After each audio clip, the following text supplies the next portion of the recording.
So since I was busy last week, I pushed the reviews of episode 10 and 11 together. And turns out it makes perfect sense. These two chapters, like no episodes before, go into detail of Cal's feud with Casey and Double G. And I think they greatly improved this show. But more about that after a breakdown of both episodes. Garrett gets into a stable fire and rescues some horses, which lands him in the ER, having to undergo surgery for his burns. Belle and Andrea have to guard a prison bus, and one of the prisoners on the bus is very close to Belle, which complicates the job in a major way. Naturally, something goes wrong, and the bus gets into a rock slide and crashes, and some prisoners escape. Miles and Cal rush to help and get into a hostage situation themselves. Casey stays behind and watches over Garrett in the hospital. And that is until he recognizes one of the fleeing prisoners on TV. And this is where we go into episode 11. Turns out the prisoner is a former branded ranch hand of the Yellowstone, eager to rat out Casey's family's sins to the officials if he doesn't let him go.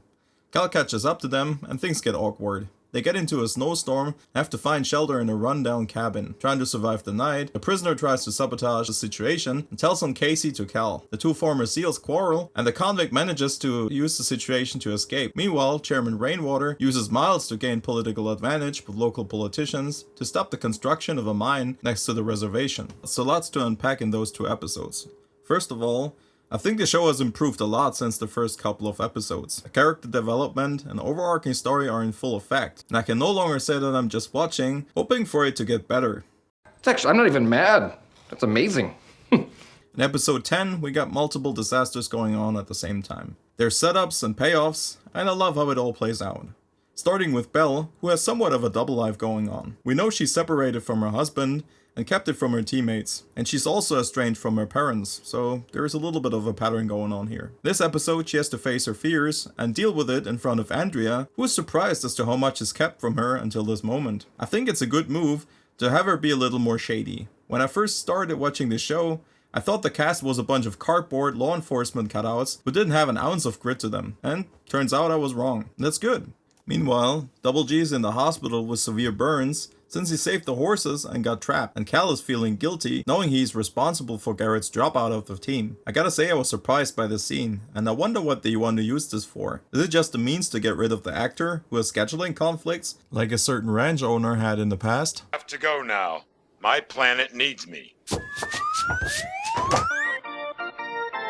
Wow. Or was it planned all along to use the situation to escalate the feud between Casey and Cal? To cut them some slack, it's not always traumatic things which can take a guy out. At the same time, somewhere else in Montana, Chairman Rainwater has a scene this episode, and it's about time. A few episodes earlier, the tribe blocked the road for the construction of a mine on reservation grounds. Rainwater tries to gain influence with politicians by parading around Miles, who's been with the USMC and had a major role in rescuing the children missing from the res, and defusing a hostage situation with a local militia we saw some episodes ago. Miles wasn't too amused with it, and I wonder where this will go. One thing is for sure, Rainwater will leave nothing up to chance to get what he wants. So I'm excited for that. On the 11th episode, Casey and Cal have a major feud going on. Now of all the plots of those two episodes, this one is the most interesting. I guess in an homage to the Hateful Eight, Cal, the crook, and Casey are shacked up on this mountain, trying to survive not just the cold, but also the distrust of each other. We also get to see a side of Casey that was hidden all this time. He's being selfish and breaks the rules for his own gain. It doesn't help that the former ranch hand turned convict lets Cal into a family secret, which is the train station.